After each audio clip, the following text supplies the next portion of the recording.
Hey everybody. With patch 1.7 of Minecraft coming out, I'd like to show you a cool new piston door concept that I adapted from the initial release.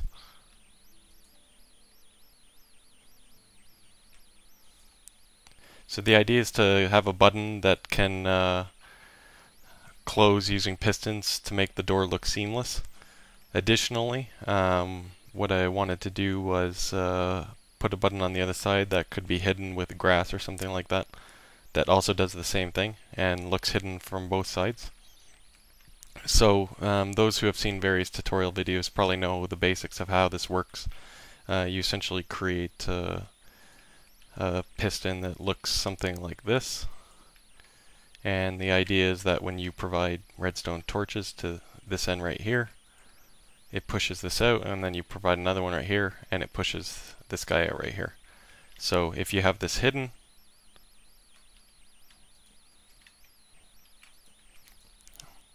it hides behind this wall here, and it will eventually push out to make a seamless wall. The real trick to this is hiding all the wires, hiding all the equipment, and ultimately making this look almost seamless so that there's no wires visible from within the tunnel or outside the tunnel. The other trick to it is making this button turn things on and off. So I'm going to talk about this for you guys. Both these are just torches that provide light to the tunnel. They don't actually provide any functional operation to this whole thing. So after we've seen how the basic piston mechanism works, we can actually look at all the more intricacies of the whole thing.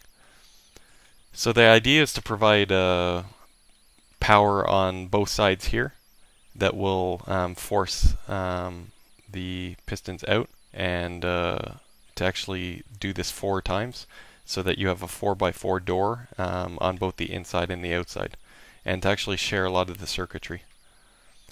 So if we go in here,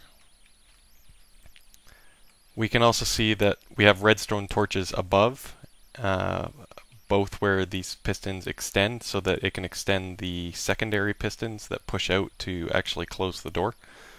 So the whole circuitry, the idea is to turn these on first, and then once these are extended, to turn these on so that the doors go out. It gets a little bit trickier when doing the opposite and actually closing the door. So these have to go off before these go off. If those go off either at the same time or before these ones here, the door will get stuck. So the timing needs to be set up so that these go off first and then these go off when doing this whole thing. So if we take a look here, in order to accomplish this, we have redstone repeaters with a delay set so that these redstone torches are activated after these are activated. All these repeaters up here are simply meant to propagate the signal. They don't really have too much active operation. When setting this up, it's important to have an arch here. Otherwise, the signal from above will interfere with these pistons here. We can also take a look at what's going on underneath. So similar to how these are operating the top part of the door, we can take a look underneath to see that there are pistons that operate the bottom side of the door. So once this activates, similar to the above, these go on to push the thing out, and then these have to go off before the primary pistons pull the door back in. Again, these repeaters are meant to just propagate the signal. There's a slight delay here, but it doesn't matter too much.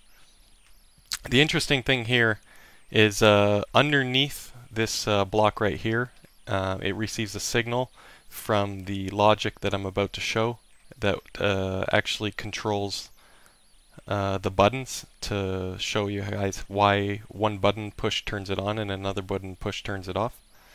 So if we go down below, we actually see a fairly complicated circuit. It is actually a little bit more, it looks more complex than it actually is. This pathway right here essentially takes a button from the outside of the wall, and then this circuitry right here takes the button push from the inside of the wall, and they both are joined up right about here, and this button does the exact same thing too. So when it's pushed, it configures the door. This is mostly used for testing. Essentially, this is the wire right here that goes above that actually controls whether this door is on or off. So if the door is, if the candle's lit, the door will be in one state, and if it's off, it'll be in another state. What state it is doesn't actually matter, because as long as it has open and closed, it'll just toggle between the two. To actually do this, it's fairly simple. You have an RS latch here. This basically controls the state of whether it's on or off. It's basically a 1 or a 0 bit. And then over here you have an AND gate. So this is one AND gate. And then this is another AND gate.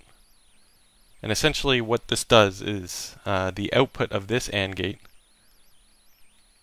connects up to one side of the latch, and then the output of this AND gate connects to the other side of the latch.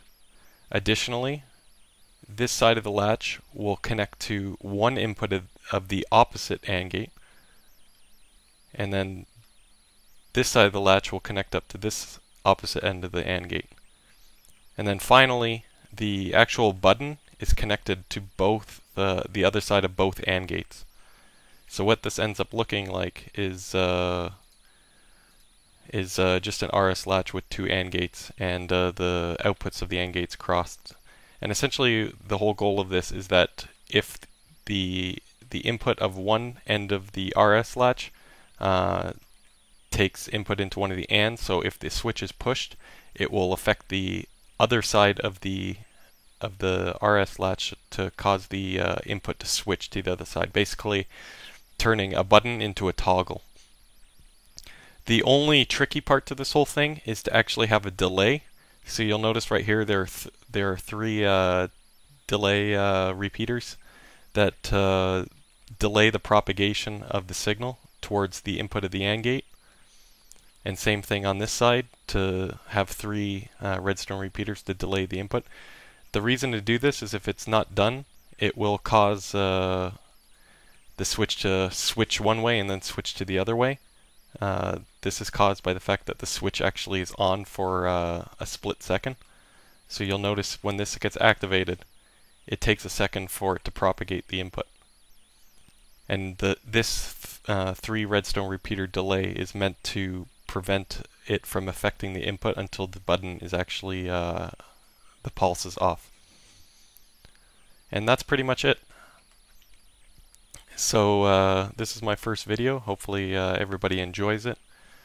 We can go out just to take one final look at this thing, and I hope everybody can easily reproduce what we did here.